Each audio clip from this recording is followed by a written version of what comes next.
You all might have known him as Bhanu because he gave us online classes for so many people last year, and he's still giving for so many classes all over USA and other countries also.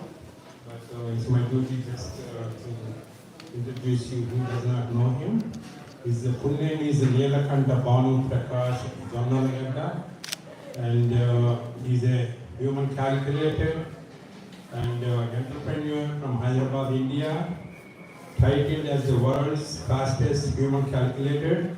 He won gold medal at the 2020 Mental Calculation World Championship at the Mind Sports Olympic 2020. Bhanu holds 50 Linko records for his exceptional mathematical calculations. In 2022, he was recognized in Forbes 30 under 30 Asia for leading Bhanu in consumer technology category. I have to read because I don't remember his credentials. Thank you. And here is Dr. Bhanu. Yeah, not a doctor yet, but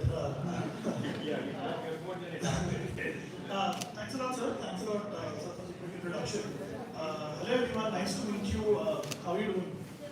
Yeah, I see some kids. I see a lot of parents also.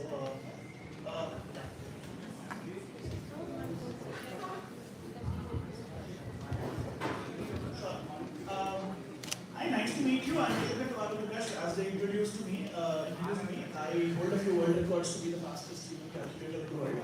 So if you've heard of Ms. Shakuntala Devi, yeah, most of you might have. How many of you have? Yeah, so I broke a bunch of world records. Someone deeply respected as a child, though. Someone whom I think I've learned a lot from. So I think it's easier for people to understand when I explain it that way that I broke a bunch of world records. A little bit about me. I came from Hyderabad, where I studied most of my early childhood. And I'm 25 years old. I'm probably not as old as I look like. And good to be here. I think thanks a lot for the invite here. I think some of you here might have already seen me. If you've been a part of the community here around, I think we've done a bunch of online classes. How many of you have probably seen any of those classes online? I think I see that, but yeah, fantastic. How many of you knew me before today? I've seen you on Instagram. Oh, you've seen me on Instagram. Fantastic. So yeah, a little about me. I did my graduation in math. I have always been interested in learning mathematics in the best possible way. I started my journey quite early. I started my journey when I was 7 or 8, practicing mathematics and going to championships. And when I was 6, I actually met with an accident which changed my life forever. I actually was bedridden for an entire year. And my mom actually gave me puzzles to go solve. Because if you do solve puzzles, you can keep yourself interactive, keep yourself, awake, keep yourself, always challenge yourself. And from there, my interest towards mathematics really and within no time, I think by the time I was 12, I was the national champion of the arithmetic championships. And by the time I was 13, I went ahead to Singapore to compete in the first international math championship. How many of you here play sports or have played sports in the past, right? What sport? Yeah, what sport? Soccer, yeah. Any other sport? Soccer as well, yeah. Basketball. Gymnastics. Gymnastics. So, mental math is a sport as well, which is actually recognized by the Mind Sports Olympics as a sport which has its own Olympic games. It has a gold, silver, bronze medal where people compete against each other. In fact, people who do championships like these, they're called mind athletes, right? They're or mental athletes. That's what they're called. And if you know chess, recently Lokesh from India won. Yeah, so chess is also a mind sport. So there's chess, there is mental math, there is memory. There are a bunch of these categories in which people have historically, done really well in.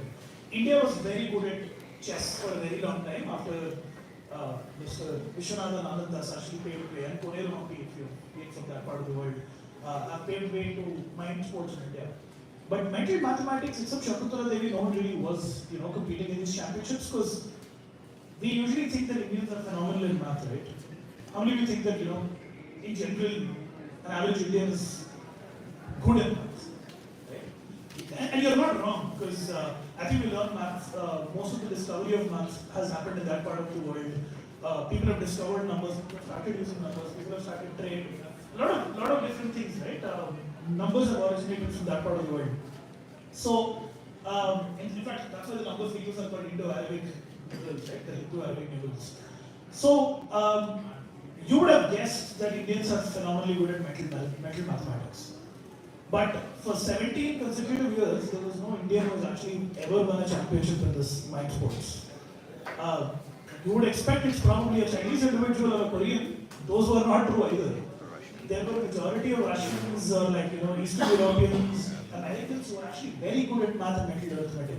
So as a kid, I started looking up to some of these methodologies and see how I can learn from here. So I traveled across. I come from a Telugu family. I'm not sure how many of you. I'm sure there's a lot of diversity here, but I come from a Telugu South Indian family where my parents were like, okay, if you're interested in something, keep doing it, right? And I started going to these championships. I was decently okay at it. And my first time actually was 13, where we went to Singapore. Our entire family traveled with me for a competition, and there were 7,000 other participants. There was a stadium in which, in Singapore, soccer matches are held. The stadium, Toa Payoh Sports Hall, it hosted an El Clasico once. Right? It's like a very, very big stadium, right? Toa Payoh. The Toa Payoh Sports Hall was filled to brim with people who were competing in a math championship. For a 12-minute math championship, there were kids from across the world. I could see a lot of Asian kids, American kids who, they turned up there with their mental gym trainer. Not kidding, like a proper, trainer who was actually helping you to do better. Morning they were waking up and doing treadmill, and there was this me kid who was just figuring out how to have breakfast.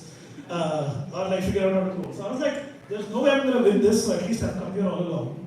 And to my surprise, after I competed in the championship, I actually went back to my parents and said, I think, we should go back, we should continue our trip here, we can go to Universal Studios. I don't think we need to wait for the results here because I've done a bad job. But I actually ended up winning the championship in my first go. Right? A lot of that came from a place where I did not know how competitive this was or how much I practiced, because I later realized that I was actually doing a good job. Sometimes without knowing, you're not comparing yourself with others, so you sort of have no barriers to think about, so you always think you need to push a little more. And by the time I actually competed, I did not even do my best. I was actually the world champion in mental math. And I came back from Singapore, there was a lot of press, there was this, obviously, right, it's always a 13-year-old or a 14-year-old winning a global championship. It's a very good thing to put on the internet to talk about or to press it. So, I think a little later, I came back to my own place, and I realized what the best way to engage with this further is, right? Because I won the championship. What is this thing that we do? So one of my uncles in a family function mentioned to us saying, why don't you break world records? And then it did occur to me that you could do that. So on the family event, I came back and I wrote to Neelkant book, which, if you know, is the equivalent to Guinness Book in India and someone who's more approachable. In fact, all of them catalog the same records. It's just that who certifies it differs. So they had around 50 different category records in the Neelkant book of mathematics. It's like how in cricket or soccer it could be how many goals per season, how many sixes in a match, how many wickets in an innings. Very multiple different categories of what mathematics can be. And I was like, okay, let's give it a try. I wrote a mail to Neelkant book back then, telling that, and I didn't even tell my parents about it. I actually wrote a mail to them saying, I want to break all the 50 records next month. And they actually were like, are you really sure? What 50 records, how will you break in one go? It's not practical. Then I sent them all my credentials, etc. So they said, we'll give you a chance to try competing in 7 records this year.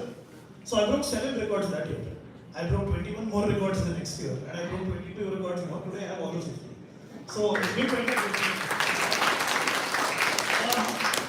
I think this is, I slowly moved to realize that math can be fun. Math is extremely interesting to me.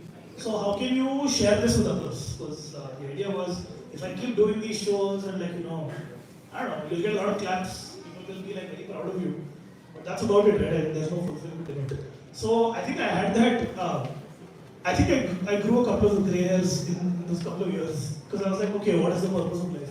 What do you really have to do? Because something which frustrated me a lot was a lot of these mathematicians or like very big scientists or like very big people who have done like great stuff. They never really told how they did what they did to people, or they never really went down the education path. And I said maybe that's something which I want to do.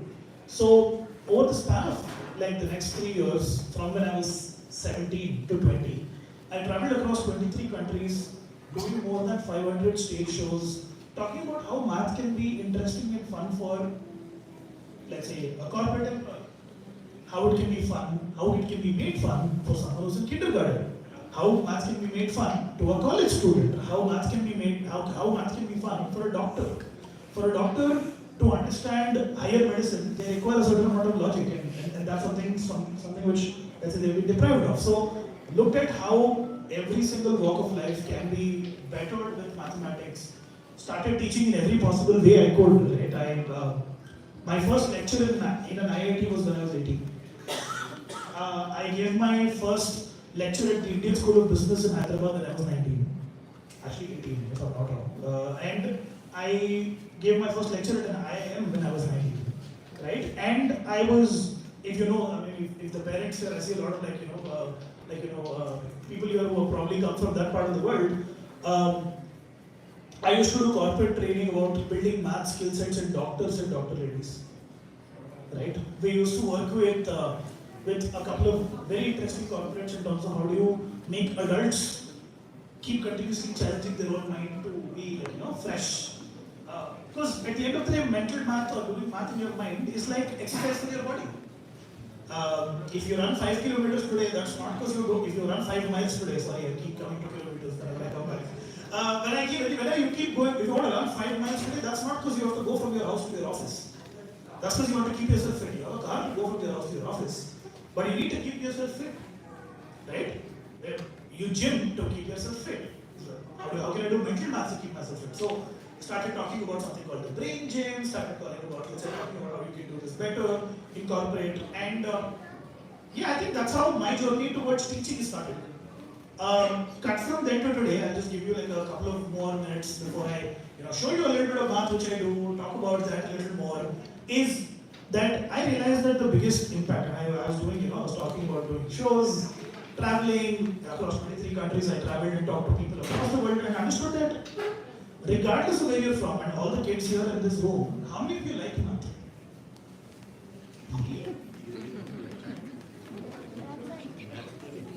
There's a half intuitive, like Bhanu asking, so I might have this. How many of you don't like math? I didn't, when I was like that. Right? No. And that's a good word to go. Like math. Including virtual. How many of you had a tough time with math somewhere? Almost everyone. And if it makes you feel any better, 3 out of every 4 kids across the world feel that way.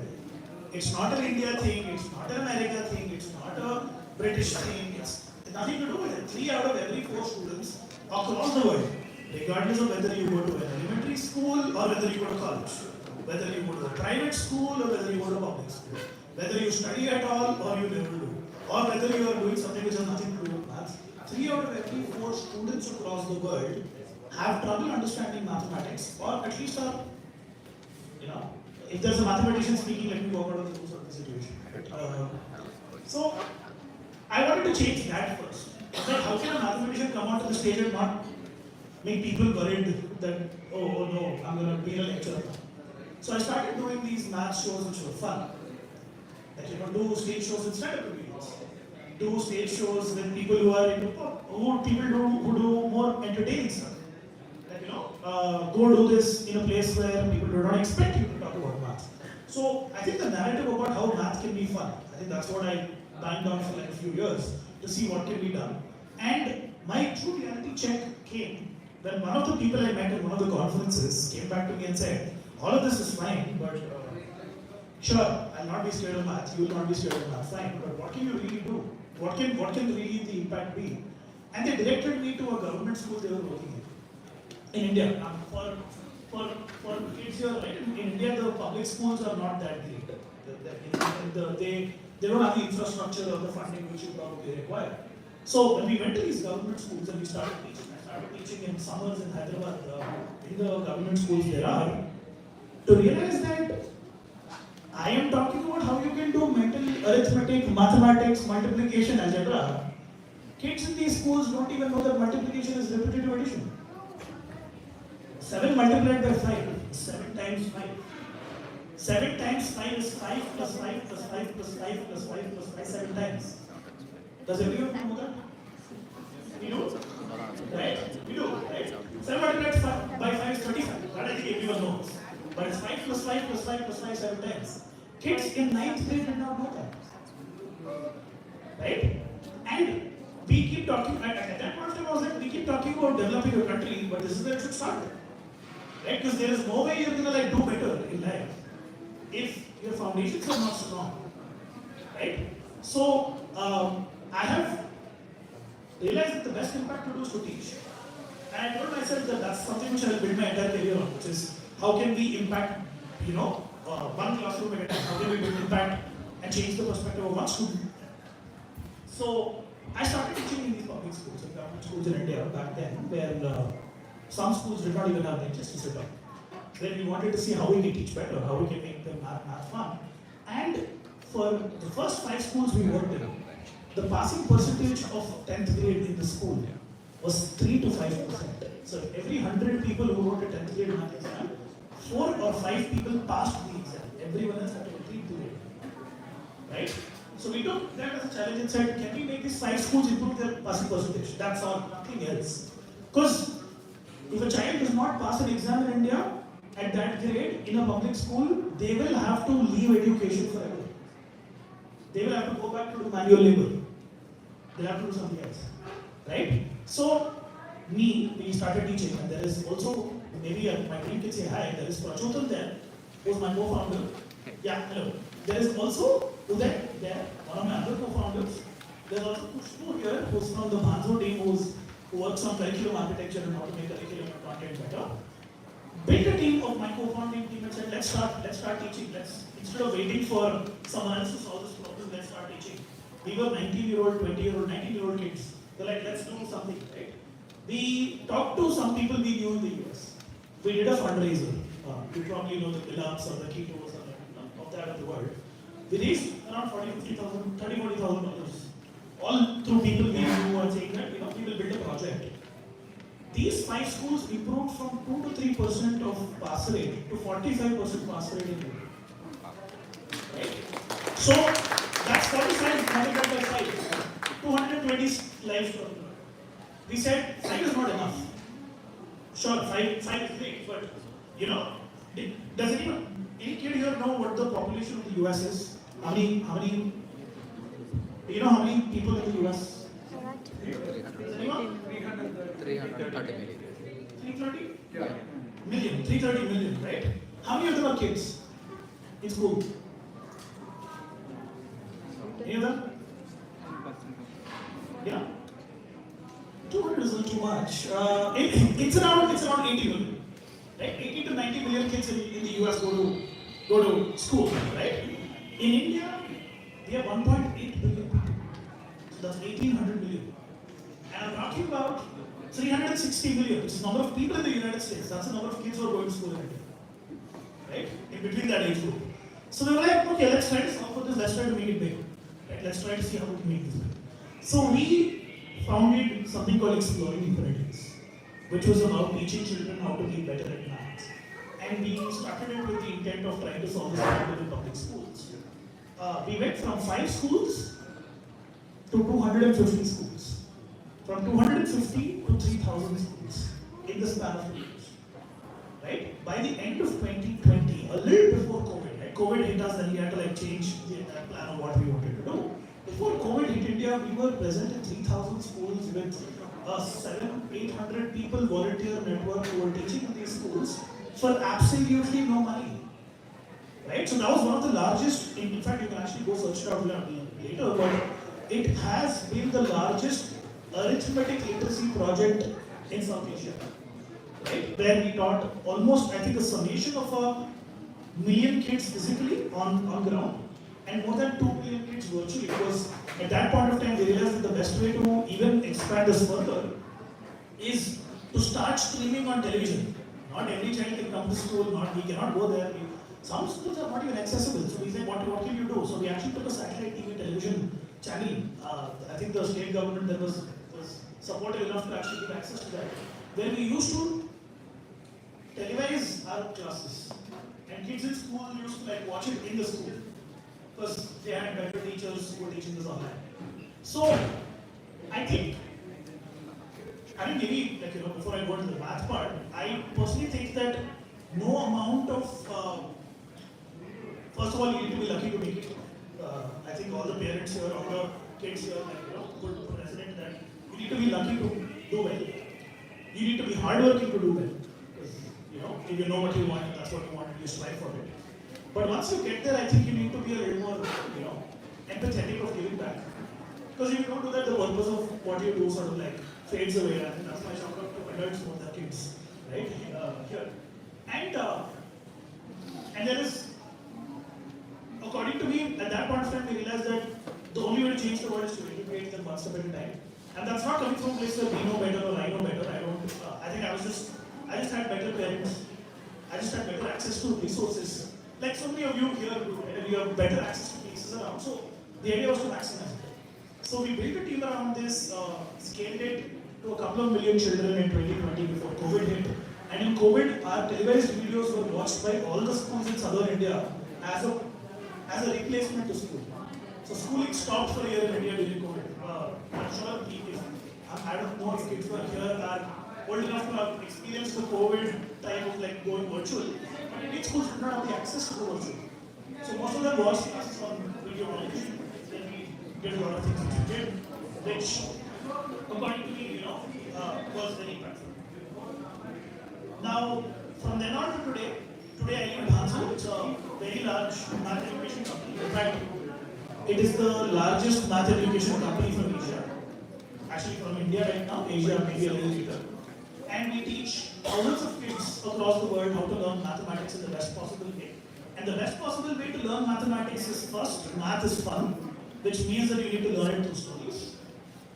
Two, we remember stories way more than we remember concepts. If you as a parent tell your child stories, the child will remember it forever. If you keep telling them concepts to remember, they will not. So stories are very important. Two, your brain is capable of doing more than what you can imagine. Right? Your brain is capable of doing far more things than you can imagine.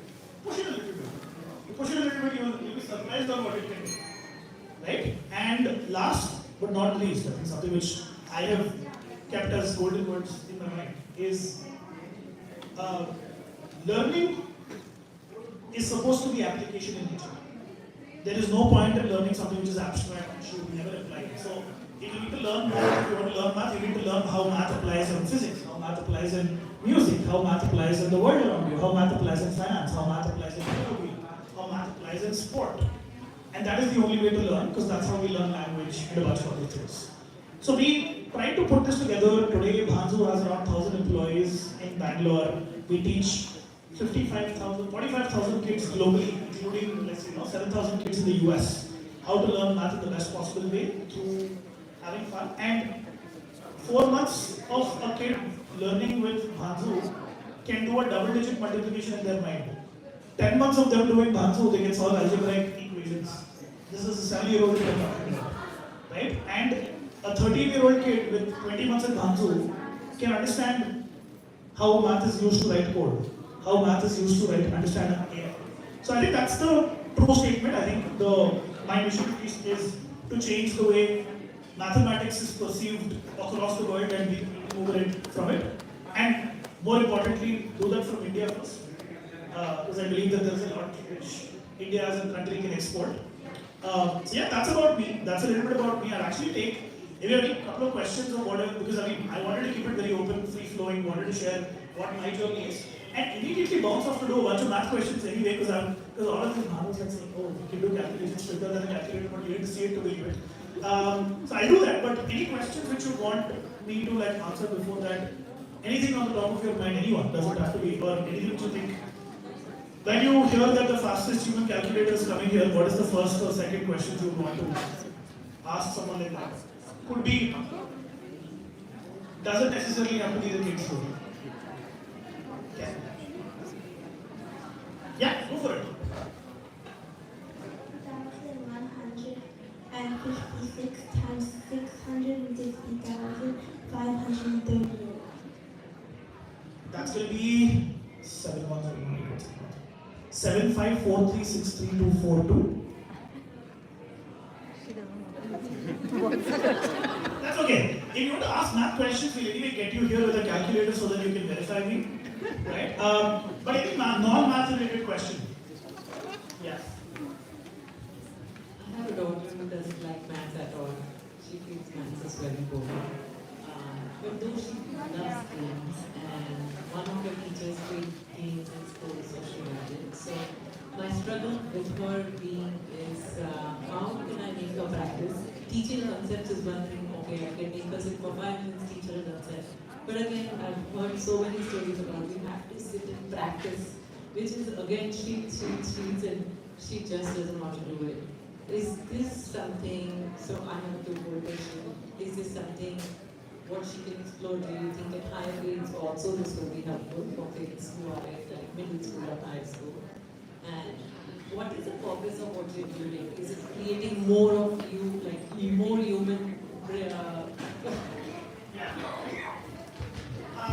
I don't think anyone needs to be a human calculator in the air. For me, it was just my discovery of learning math, or my discovery of loving math. For me, very similar to how no one needs to have why no one needs to have a biceps.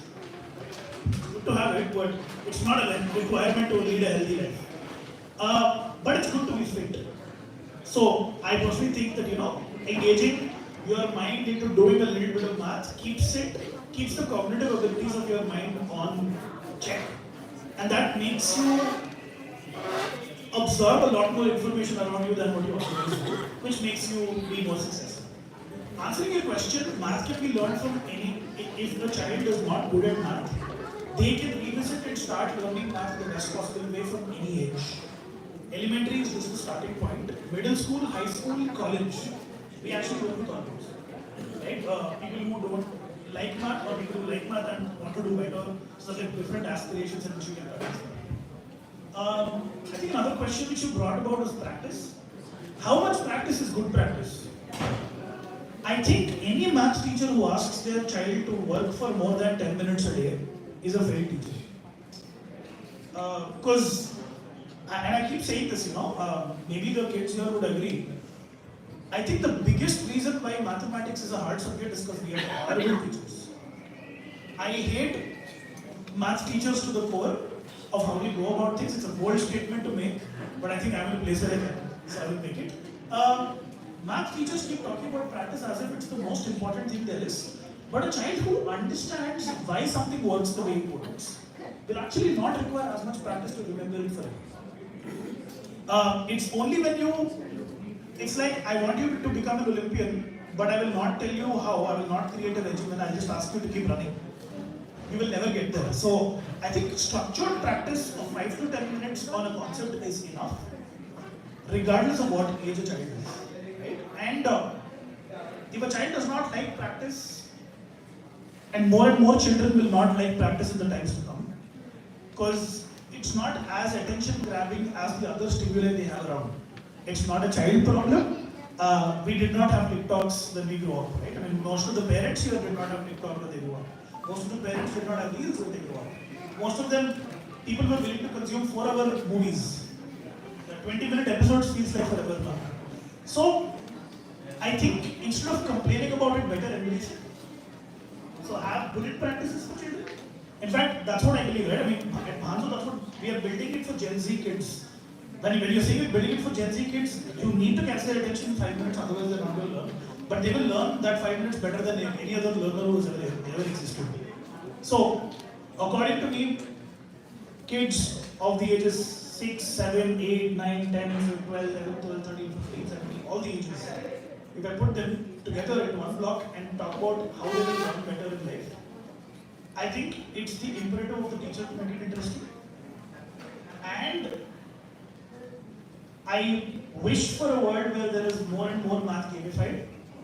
I grew up playing Nintendo Switch, right? I grew up playing Nintendo DS, and there was a lot of time that Nintendo DS was more exciting to me than my math.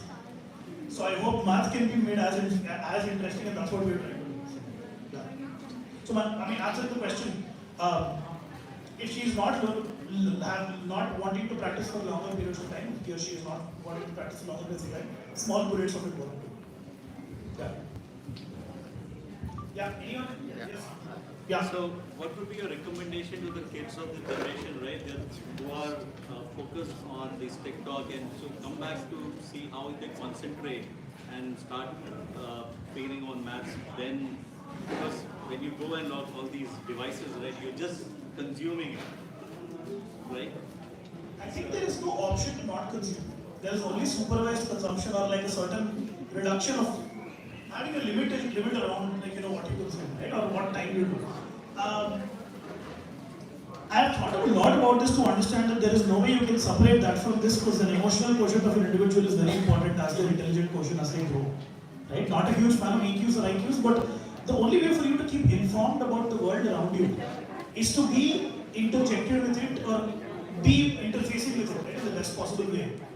I have shifted from making YouTube videos to reels. Because that's where I get my attention. If I need to teach child, that's where I need to go. So I think one is to accept that this is a change which is happening in humanity at large. Number two, relying and making that the only way of content consumption is scary too. Exactly. Because in what you can do, the best possible way in short form content is that you can understand small things collectively.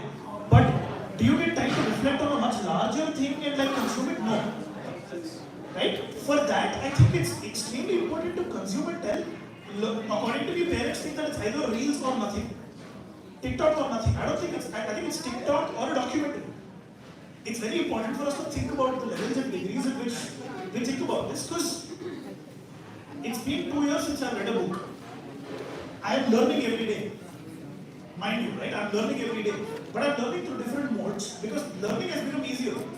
I think there's a sense of familiarity which parents have to their own childhood, saying that is how people used to learn then. And hence they should learn that way right now. But I have learned very recently, I'm sure everyone here is aware of GPTs or the deep seeks of the world or whatever is happening around. I have learned about how most of the generative AI algorithms work by just consuming video content. Long form video content. I've never read a book. Right? More research papers are being published which are videos now than ever. So I don't think we can change the consumption pattern. But to all the kids here,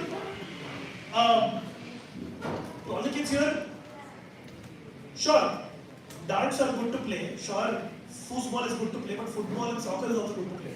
There's an appeal to longer form of sporting or content. So I think my take would be instead of thinking it as something which will have a trouble on a learner, occupying spaces that you continually learn for longer tenures is very important as well. So, they have a challenge in sitting for 3 hours. Like, I think that's where I don't think kids are meant to. That's what I'm coming back to. I don't think kids today or for the next generations are meant to sit for 3 hours together. I think they're meant to sit for 30 minutes or 6 times a day. But that problem is that exams are 3 hours, 2 hours. They have to get into that. To the learners here, I think you somehow can power through an exam, right? Yeah. Even though you can't study for 3 hours together, you can power through an exam for 3 hours. Am I wrong? Is there anyone? Does anyone think that a 3 hour exam is too long? This is a catch-22 thing that's going on, right? It's like 30 minutes you cannot get out because the exam is for 2 hours 20 minutes. You got to have the concentration for 2 hours 20 minutes. Only once a year. That's what I'm saying. But only once a year. Maybe my views are a little more radical in this than I thought. But right? These are practical things. Yeah. I don't think 2 hour exam should exist. That's a different conversation. Yeah, that's a different conversation. Maybe in next 5 years, yes. Yeah, but you see SATs being differently. But you see that colleges are no longer taking as much of it anymore. So, I think people are slowly understanding. Education, unfortunately, is a is a trailing carry-on to civilization at large. People realize that this is no longer after the world has moved on. They slowly start moving in that direction. But I don't think there is any job role a kid of today will get into which requires 3 hours of attention. Does that make sense? It does, but to get to that level, for next 5 years they have to pass that hurdle of 2 hours or 3 hours of essay, right? Yeah, but I think maybe there's a better way of solving that problem, because looking and watching it, being able to watch a show for 3 consecutive hours is focus too. It's not focus. I'm just saying, like, people watch cricket here. Do anyone watch cricket here? You do, right? You watch 4 hours at a stretch or 8 hours at a stretch. They still understand. So I don't think focus is the issue. You're right on. See, having all of this, I've still done my JEE, I've still done my IIT exam, I've written all the things which there are. So I agree with your point on saying, it's important to be able to sit down and do it, but that's not the end goal of education. Is like maybe there can be extremely smart individuals who can never sit for 3 hours. Maybe one of them, I can't anymore. Maybe I'm not as smart also, but that's a different, again, right? So I can't sit for 3 hours for meetings anymore. But that also makes me a lot more productive because my 3 hours are way more productive today. So, yeah. Also, for the students here, you will have to end up writing exams for 3 years. I'm not saying that you don't really have an option. Yeah. One question. So some of the simple topics are like arithmetic or stuff like that. I've been a big fan of Shakuntala Devi. I've solved puzzles as a young kid. But those are all concepts like arithmetic and algebra mostly. But do you think that you can gamify concepts like calculus and other things? Absolutely. Arithmetic and algebra were just 2 of the many things which you can gamify. At Bhanu, after the first 4 months, we don't teach them arithmetic. Arithmetic is just a way to make a child comfortable about numbers. Once they're confident about math, there is so much more to learn. We have seen that kids who do not do good in arithmetic do phenomenally well in abstract thinking too. That's why we introduce kids to set theory at the age of 7. Right? So, the novel base of pedagogical innovation is something which is being restricted by the state, never by individual thinkers. So, we are trying to see how we can do that better, but all said and done, if a child is playing Roblox well, they understand abstract thinking better than me. That's the truth. Right? So, and I think we need to accept that.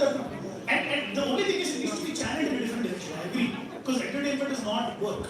Correct. But to channel that, instinctively you know that this child is doing very well. My smartest escapade as a child was to finish Pokemon Sapphire, the game. It was not my math competition. Because that was easier to do. So I think there are nice parts about this. Getting too into it, that's the only thing you can think about is probably a different conversation. I don't think that is good. But I think this point on can calculus be gamified? Absolutely yes. Can trigonometry be gamified? Yes. Can digital logic be gamified? Yes. Can introduction to computer architecture be made better? Yes. So we do all that. That's exactly what I was doing. So, yeah. So basically, as you said, in this AI era, everyone is talking about DeepSeek and ChatGPT and everything, right? Even a 3-year-old kid or even a 4-year-old kid is actually using ChatGPT and DeepSeek, irrespective of whether it could be an essay or it could be a math problem. So, with your experience, how do you see math maybe in the next 1 year or so? Because AI is going in such a fast pace, like you never know what will happen in the next 1 year. I will tell you exactly what will happen in 5 years. Sorry? I will tell you exactly what will happen in 5 years. According to me. Again. The age of information dominance is there. You having information doesn't mean anything. And that's the best position for a mathematician to be. Because mathematicians are mathematicians because they're lazy. Right? What separates a mathematician from a non-mathematician? Mathematics is a subject built from axioms. Right? From some assumptions on which you build logic. When the assumptions change, the logic changes. There is nothing you need to remember in mathematics if you are good enough. Everything is derivable, everything is inferable. If you erase the world of calculus from me today, humanity will catch up in 10 days and figure out calculus again, because that's how the world works. You can't do that for almost any other field there is, right? So there is this one exercise I keep telling about saying what is information and what is knowledge.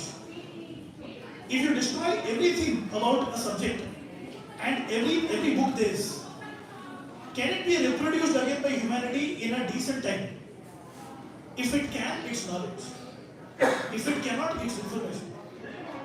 ChatGPT has replaced information forever, right?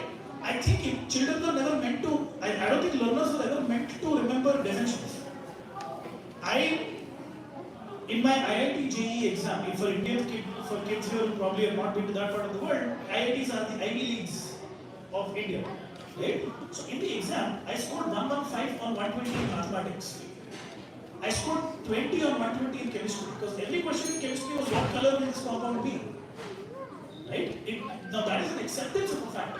You're asking me to accept the truth with no verification. That sort of an information very inbuilt. So according to me, I'm more excited about how education will evolve, where kids are no longer tested on information. They're no longer tested on information because no job tests your information anymore. Right? I 20 days ago wrote the code for an arcade game and launched it by myself. Right? So the ability for me to be an artist, the ability for me to be a writer, I can't sit down and write well. I get bored when I write. But if I collect all my thoughts and write now, I can write well. So Bhanu the author was never a possibility, like according to me, because I couldn't sit down and write. But today I can publish a book. Right? So I think the world opens up to you in a way. So in 5 years, what is going to happen? I think people who learn how to learn will make it. And whatever it is, because information will be available. So in India, there is this one very strong conversation going on in schools saying, should GPT created homework be allowed? I think sure. Here there are people who are trying to like counter it by saying, this. According to me, that's an effort which is not required. Because every effort will be GPT generated at some time. Like when people came up with invention of the newspaper, they said people don't talk to each other anymore. Newspaper is the villain. Right? When people created mobile phones, people said, now you're together, so you'll never really have any sort of you'll never have a decent conversation with another person. All of them are phones. So, yeah, to the children here, according to me, if they want to know something, if they want to learn something or create something, today they can better than ever. And that I think is sweet, because if you want to figure out how to launch a rocket in 5 years of time and you have no formal education about how propulsion works, you will still be able to figure it out. In fact, I know an Indian company which has actually launched satellites with people who have not even done their doctorates. Right? So the world is open according to me. So I think that's how the information ending of it sort of works. Go for it. I was going to ask, you mentioned how you kind of have doctors work with math too. So I'm in medical school, and I was just wondering how you kind of incorporate math into that kind of practice and field. Yeah. So not every doctor, not every medical field probably requires the mathematical sensitivity as others do. But the ability for doctors to understand clinical trials, right, or for the ability for them to understand efficacy of medicine. Now, you see most of since you're in medical school, you will probably have seen so many multivariate analysis, sort of like diagrams where they talk about the p-value, the d-value, the confidence interval, etc. How can you empathize with that number when you don't really exactly know what it means? If I know that there is a patient in front of me and this is the ability for me to give them a certain medicine which either goes well or does not, and there are multiple variables which track to like you getting there, I think the ability for someone in medical school to pick this up will, according to me, traverse innovation in a much different direction than what it is. Right? There are more and more projects now than ever which are working in the field of intersection between computing, maths and medicine than they ever were before. Some of them talk about life extension, some of them talk about better oncological understanding, some of them talk about, better protein synthesis. So I think a lot of people, at least I'm not sure about, let's say, the US is much, but in India or like a bunch of other countries I've traveled, mathematics being an optional subject to people who take up medicine, and that being one of the reasons for them to take medicine, according to me, makes civilization grow a little slower.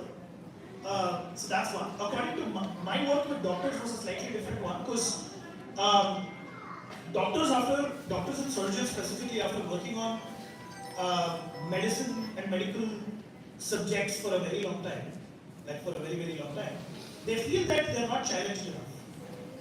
Right? And this is probably something that you learn from every established doctor, because 95% of the cases which come to them follow the book. So, it's almost like you're Ubering your way through, right?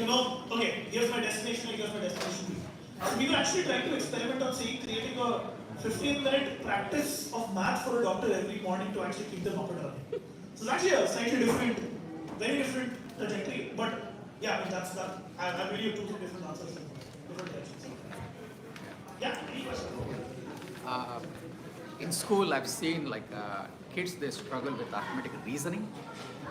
It's not straight math, but A happens B and C, effect of that, what is the final result? That's where I've seen kids are struggling a lot. Do you, how do you help them? I don't know how to help them. It's just lack of familiarity, I think. It's a new thing, right? It's something which they're not used to as much. I think arithmetic reasoning can be taught very structurally. It's not something, find a pattern. Usually that's how you're asked to make it.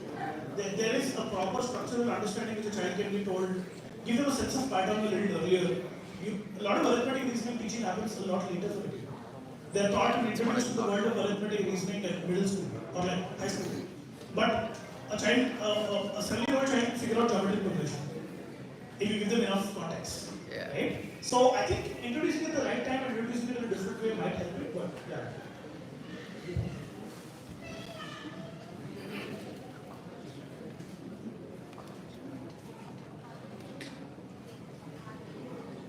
Alright, so what we'll do, since I think they're also a little short on time, what we'll do is we'll move to a bunch of math questions or demonstrations from that degree and actually come back to questions on our own anyway.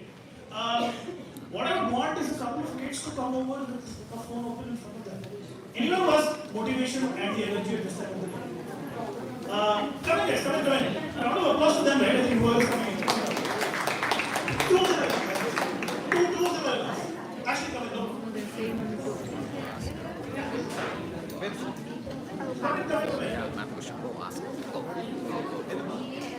Yeah.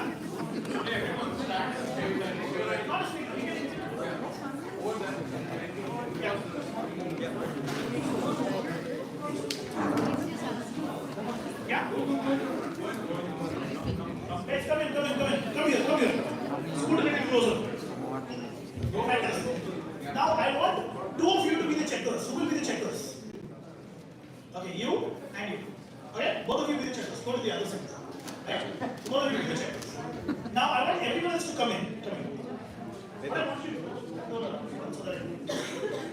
So what I want you to do is, we'll start slow, okay? We'll start slow because I want to also warm up my head. You know how the engine has to be left a little, when it's going like that. Needs to be left a while before you. So, what I'm going to do is, I'm going to add all the numbers you will give, and they will go verified. Okay? You're verified? Okay. What we'll do is, each of you give me a number between 11 and 11. Okay? Like 23. I'm going to, so you start. Say a number. 75. Alright, we're not starting yet. I'm just telling you what we're going to do. He's going to give me a number, I'm going to say plus. You're going to give me another number, I'm going to say plus. You're going to give me another number, I'm going to say plus. And I'm going to go all the way. Right? And they will try adding it with me and verify it. If it's right, you're going to show a thumbs up. Alright? Let's start. What's your number? 81. 81 plus 67. plus 54. 55 plus 39. plus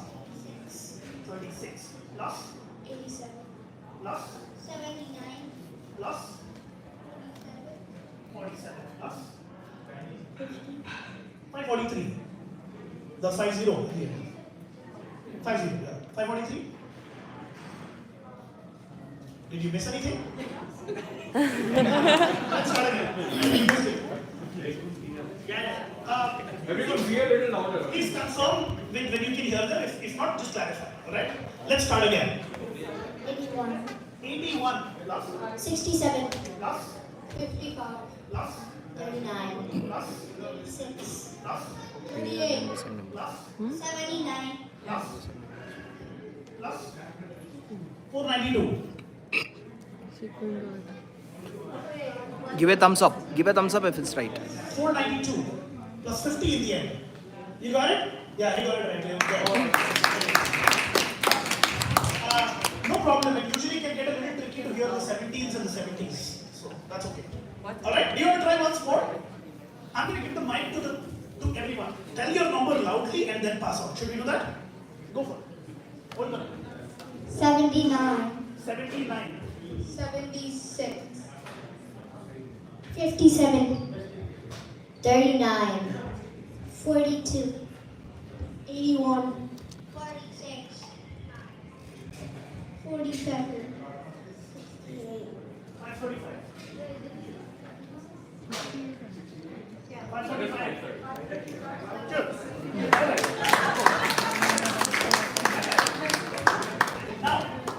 Now this is a quick warm up, right? Let's do something better. Okay?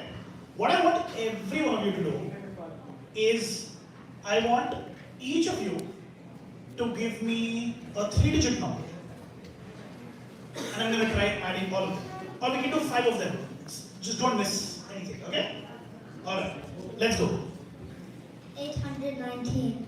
819, 819, 643. 643, 781. 781, 999.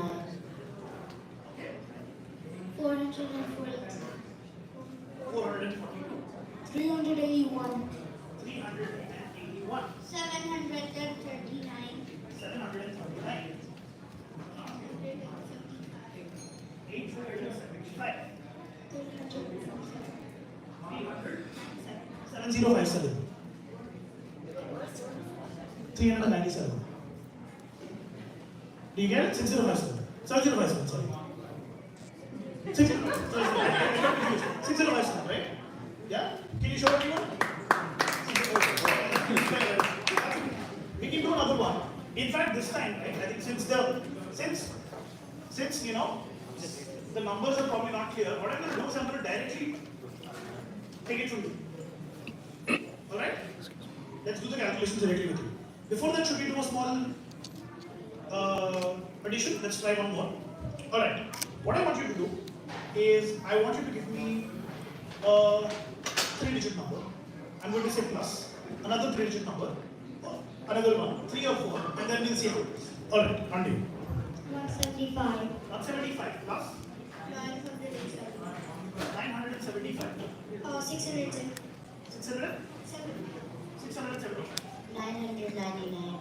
999. That's 2824. Right? Thank you. So after one of all this, you all students, thank you for coming in. I want you three to stay back. All the ones with the calculators open. Or if you have your calculator open, you can be. Come in. If you have your calculator open, you can be here. No problem. Right? Come close. Come close. Now, what I'm going to do is I'm going to try racing past a bunch of you on the calculator. So I'm going to demonstrate one of the records which I hold. Right? What I want all of you to do is to give me a 2-digit number. You can give me a 2-digit number. Once you do, if let's say the number is 34, I want all of you on the calculator to click 34 plus 34.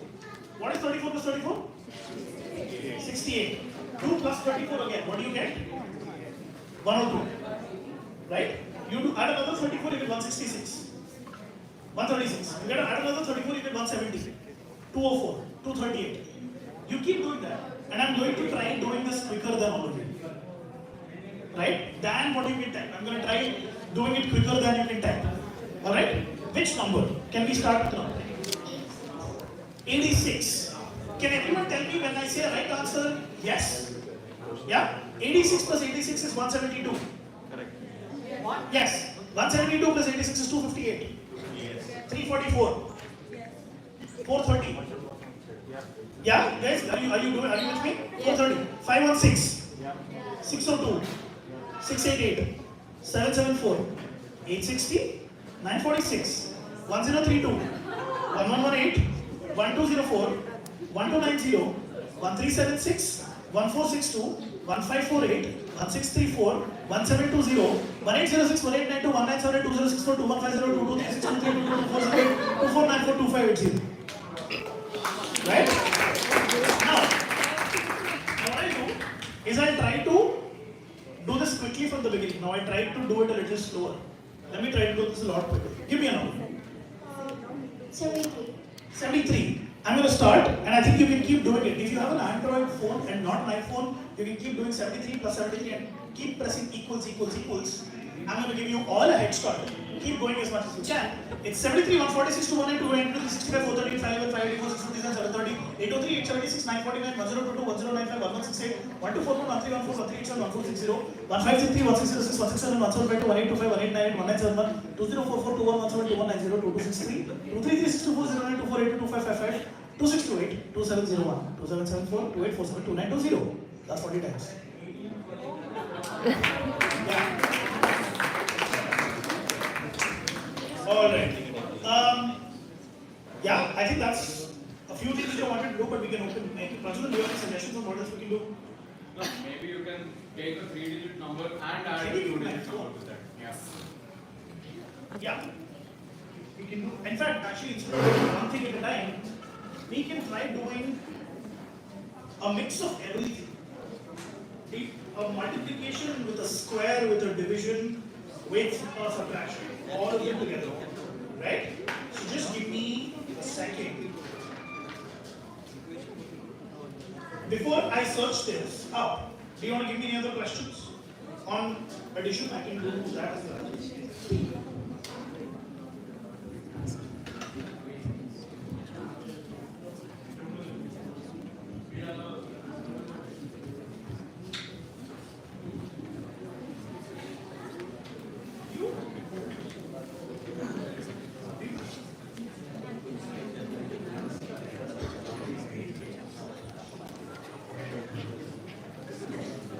So what I have here, since when I ask you to cook your question or like you make a question, it's usually a little shorter than what I expect it to be.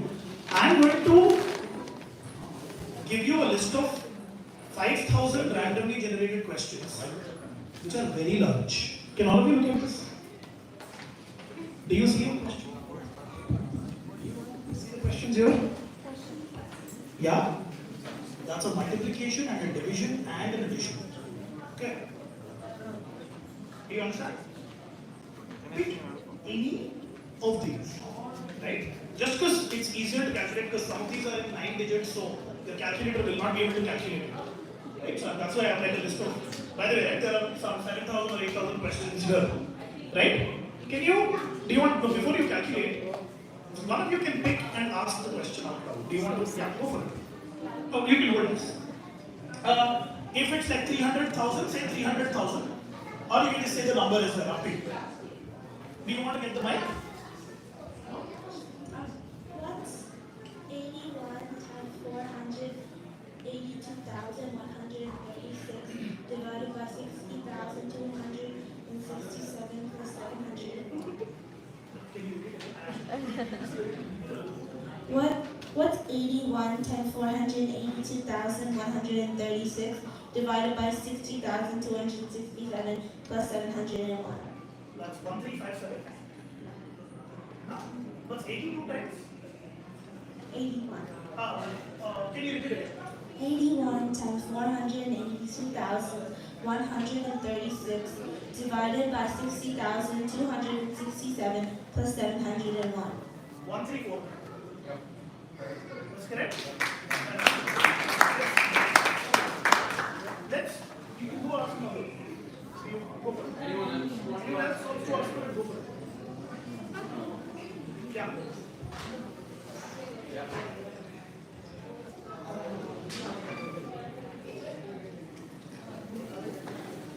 54 times 506555 divided by 72, 365 plus 154 equals 532. Right?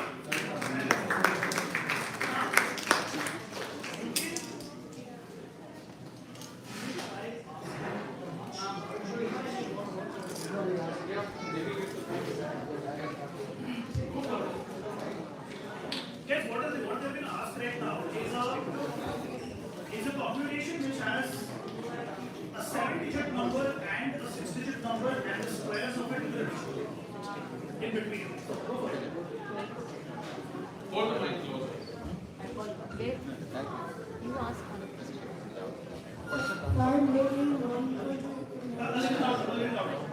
5,199,726 divided by Could you do this instead? Could you write this down somewhere and give it to me? Is there a pen and a paper? Or can you just put that here on the table? Can you do that? Yeah. Have you done? Go for it. Can you write one of the questions down here? And write it down. Ask you that. Guys, a cheer for him is actually taking the effort. Yeah.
It's always a good exercise. Yeah. Yeah.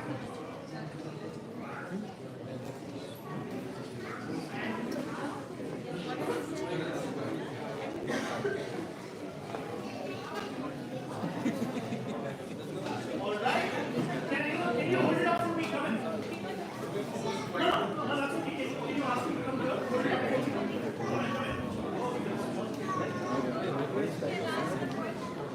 Go ahead. Wait, sorry. All right. Show it to me. Show it to me here. So We he's have writing down the question and 5,199,726 he's going to calculate divided both the by numbers. So if you want to go ahead and give the number, please. 1,818. What do we have to do?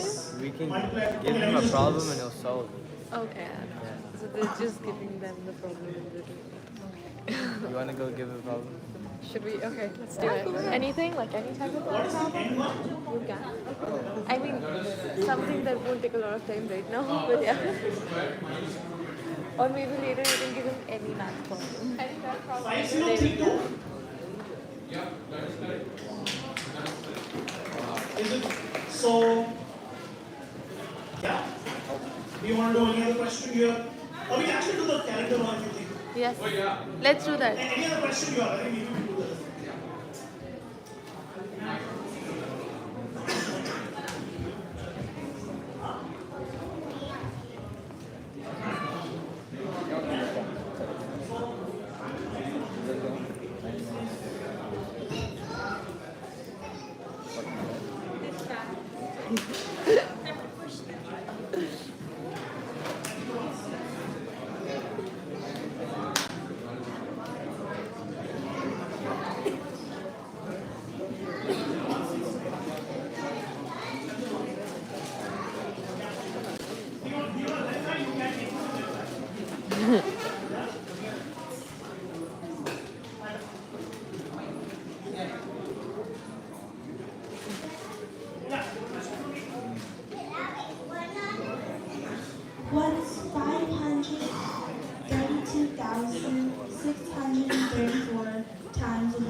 In the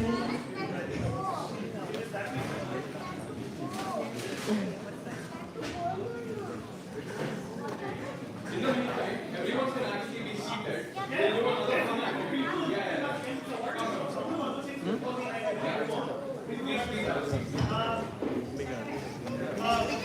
Let me know if that is correct in the end. I think someone says right. Yeah. So I'll show you a couple of other interesting things which I think can be fun to look at. One of them is something which I call something which I call the calendar calculator. Does anyone know which day you were born? Day of the week. You do? You know? Tell me the date. And I'll tell you the date. Tell me the date and I'll try to get you a date. Tell me the date at which you were born. No, the other way around. What I want you to do is the other way around. If you know the date, okay, go for it.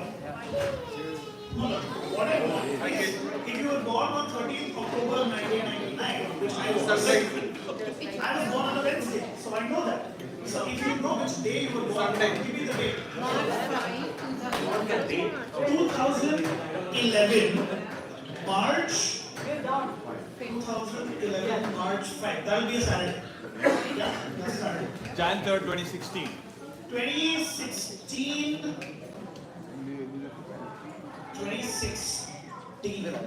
Jan 3rd. That will be a Sunday. September 19, 2017. 1984, December 21st. That will be a Monday. Yeah. 2013, May 23rd. 2030, May 23rd. 2030, May 23rd. 23rd. That's going to be a Thursday. Oh, you do know? Yeah, go for it, sir. September 19, 2017. 2017, September 19. That's a Sunday. September 19. Yeah, that's Sunday. Yes, you're right. Yes. 1970. 70? Yes. Okay. November 23. That's a Tuesday. No? Oh, you didn't know? Alright. That's one way to query. Yeah. 2012 November 16. That's a Friday. Alright, fantastic. Yes, sir. Okay. Yeah. August 26, 2010. 2010. I didn't hear the date. 2010. August 26th, 2010. August 26th. That's going to be Thursday. Yeah. Yeah, go for it. We'll end with it. 2014 January 24th. That's going to be it. That's Friday. Yeah, fantastic. Alright, so what I'm essentially doing here guys is there's no rocket science in this, right? There is no memory here. It's just that we know what day it is today. Right? You just have to do as many subtractions to get there. It's just that if you do it quickly, it will look like magic. There's no real, that there. And yeah, does anyone want to know any day in the future? Yeah, that's what I was going to ask. 2032, February 29th. 2032, February 29th. 2032. Feb 29th. You already have it. Feb 29. Feb 29. That's going to be a Sunday. Yeah, right. Yeah. Yes, a little bit around years, but yeah, good question. Yeah. Sometimes people ask Feb 29, 2031, and then you realize that doesn't exist. But, yeah. He has a question. Go for it. 28, The year first? Can you give me the year first? 2898.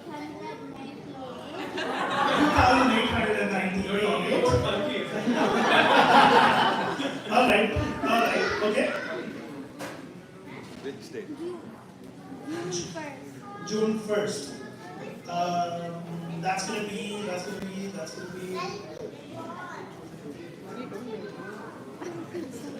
Tuesday.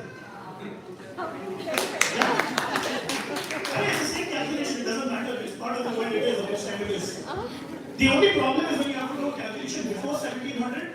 Because there was a Gregorian Julian calendar shift. People don't know. There was a 15-day deficit day which was never covered. So only before that is a hard thing. Otherwise, it's the same thing. Any answer? 1426. 2898. October 6th. October 6th. 1426. That's going to be interesting. And Thursdays will be off then. You know, it's yeah. All right. Is any? I think that's a little bit about like my maths. What I do. I'm also a little rusty, so I'm not as good as what I was because I also have a business degree now.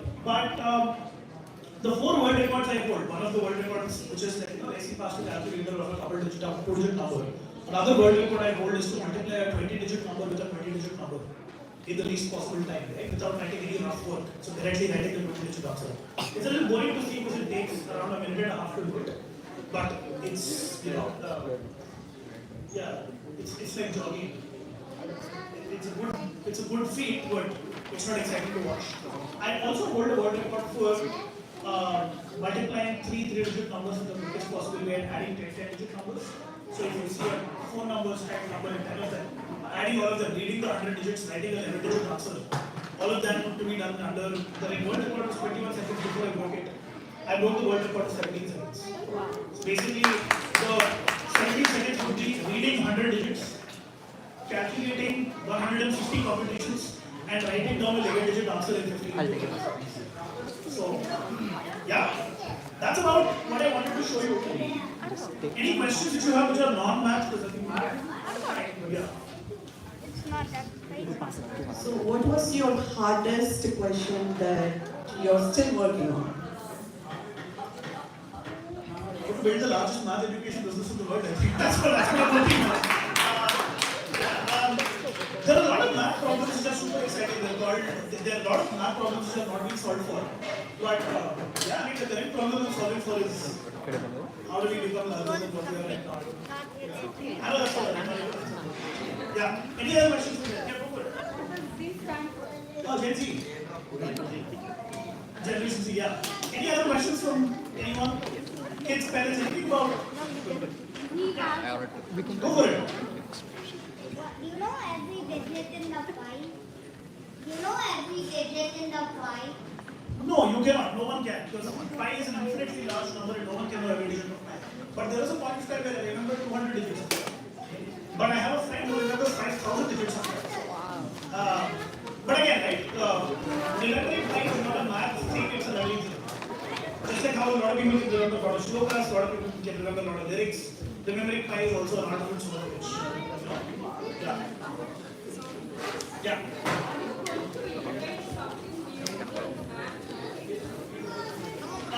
I think that she has said it for me. I have become an educator before an academic.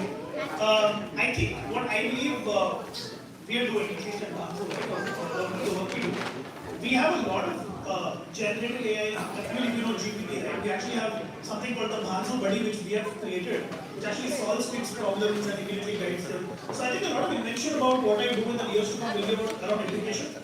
Not around like core mathematical or like other things, because I think this is where I think I can add the most amount of value. So there was a point of time where I had to make a choice on whether I want to be the face of math or face of math phobia. I chose the latter, and I think I continue with that. Yeah, I mean, you do, after a certain point, everyone does it. I think if you're doing a master's or like a decent program in above and beyond, you will go through most of this. Yeah. Yeah.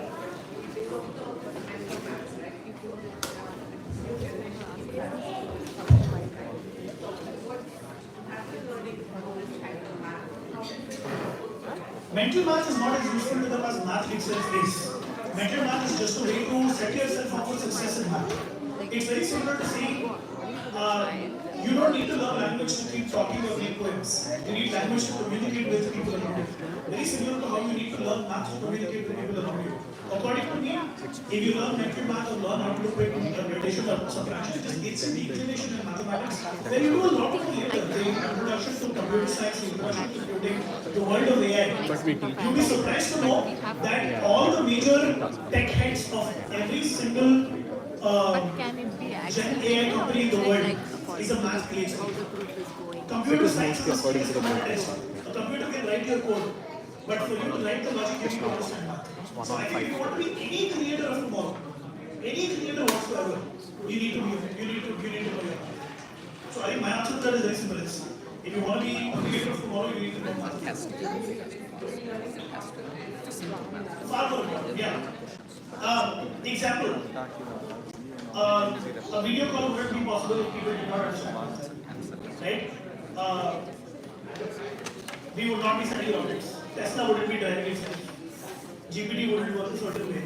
Most of these inventions come down to the root of logic and creators need that. I think for that, for innovation, math is the basic. And when I say math is not just 1, 2, 3, right? It's every logic, every algorithm you write. And I consider computer scientists as mathematicians. Right? Yeah. Yes. Growing up, how did you figure out that you had a skill of doing math fast? What? How did you figure out that you had a skill of doing math fast? I did. I actually didn't have a skill to be a good at math. I just went to competitions and I practiced a lot to figure out that I was decent at it a lot later. I don't think anyone's good at math when they were born. I don't think they're good at math at the age of 5. I don't think they're good at math at the age of 10. I know a mental math competitor who started learning mental math at the age of 35 and competes in the global championships at the age of 45. So there's no age. For me, it was just, I love doing math, so I did math. And I successfully got a medal for it when I was a kid. So I thought, okay, I like medals, so let me do more math. That's essentially what happened. Yeah. You write it down? No?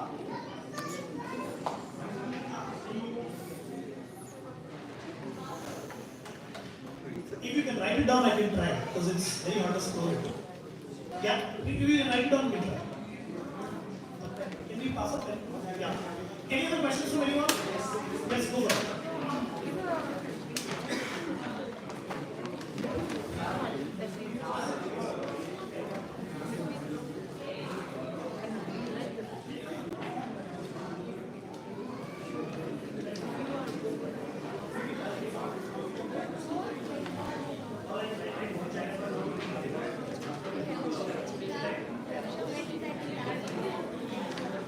Yeah. Any other questions from you? Yeah, go for it.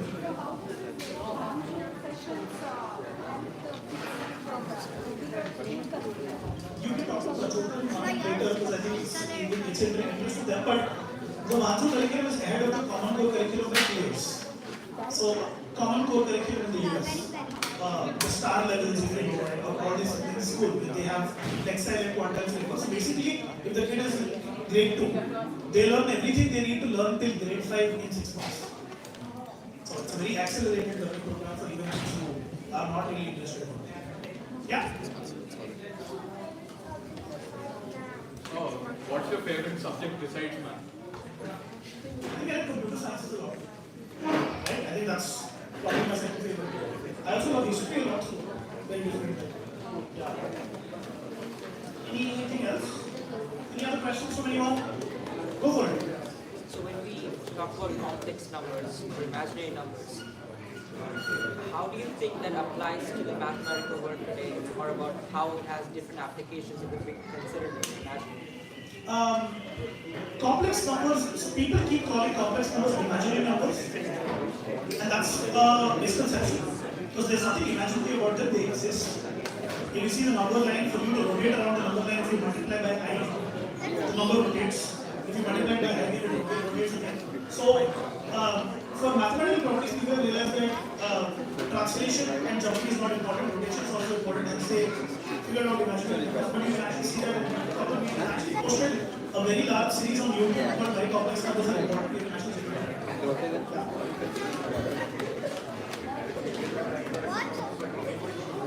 Yeah? Yeah, any other questions? Otherwise, I think thanks for having me here. Thank you. Yeah, Thanks a lot. Yeah. Anyone else? Any other questions? I think we're good. I'm around anyway, so nice to meet all of you. Yeah. Thank you. Take a picture with him.